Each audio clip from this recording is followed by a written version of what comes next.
So last weekend, my friend Jenna decided she was tired of our usual dinner parties devolving into chaotic debates about who would win in a fight, a bear with boxing gloves or a goose with nunchucks.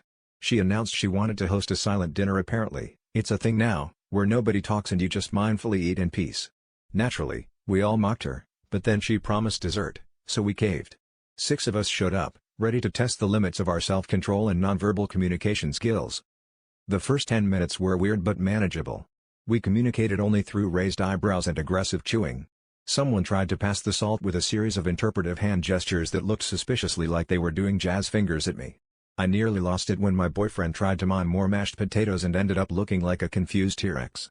The tension in the room was only broken by the constant, nervous eye contact and the sound of forks on plates.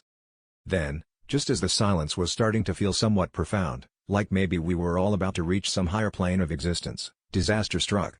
Out of nowhere, there was a squeak. The kind of squeak that sounds suspiciously like a fart, but with the unmistakable echo of compressed wood. Everyone froze. We all looked at Greg, whose chair had betrayed him in the most spectacularly timed way possible. In that moment, the silence was so thick you could have cut it with a butter knife, or at least tried, but Jenna had only set out spoons. And that's when it happened. The entire table erupted, not just in laughter, but in a cacophony of snorts, giggles, and at least one actual spit take. The silent dinner was officially over. Jenna tried to salvage her mindful meal, but the only thing anyone was mindful of was Greg's musical chair.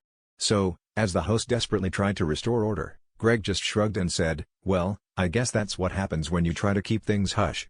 And your tush has other plans."